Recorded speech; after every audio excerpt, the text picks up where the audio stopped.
Ini adalah video tentang aktualisasi nilai-nilai dasar anti korupsi dalam pelayanan. Halo, perkenalkan nama saya Roni Maulana. Saya adalah pengelola pengadaan barang dan jasa pada kantor Kementerian Agama Kabupaten Aceh Besar. Mengapa korupsi dapat terjadi?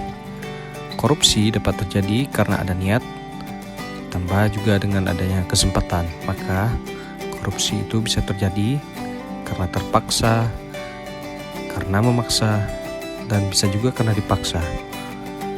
Korupsi bisa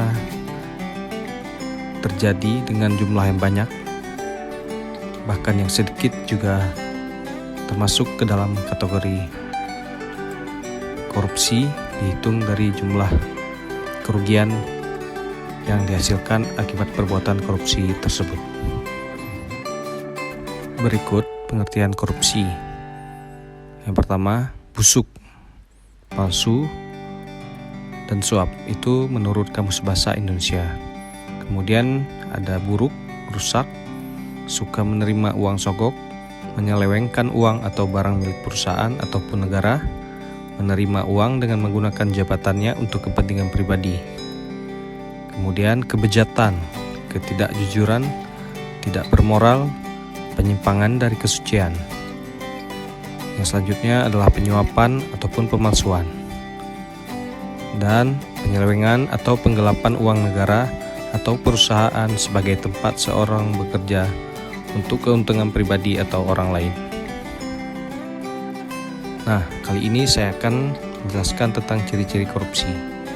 Ciri-ciri korupsi diantaranya adalah dilakukan oleh lebih dari satu orang, kemudian merahasiakan motif, ada keuntungan yang diraih, berhubungan dengan kekuasaan atau kewenangan tertentu, kemudian berlindung di balik pembenaran hukum, melanggar kaedah kejujuran dan norma hukum, dan mengkhianati kepercayaan.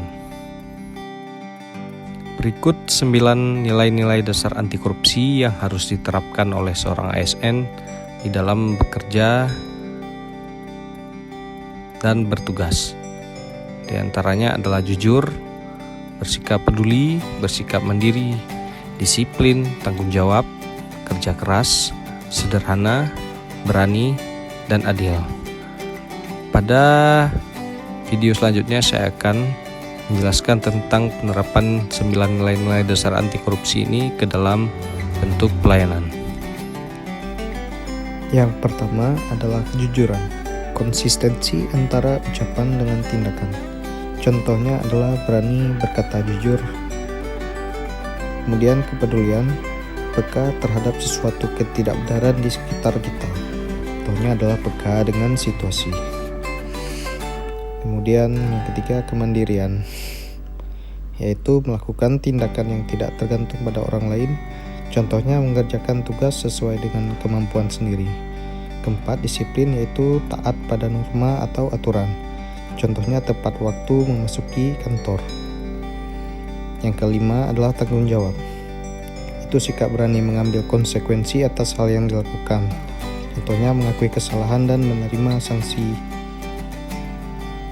Kemudian kerja keras, yaitu kemauan untuk menuntaskan target pekerjaan.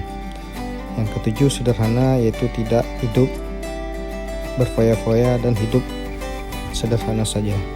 Kemudian berani, yaitu sikap memperjuangkan kebenaran. Contohnya adalah berani menyatakan pendapat saat rapat.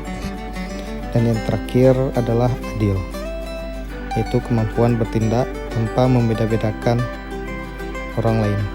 Contohnya adalah berteman dengan siapa saja. Demikian video tentang aktualisasi nilai-nilai dasar anti korupsi.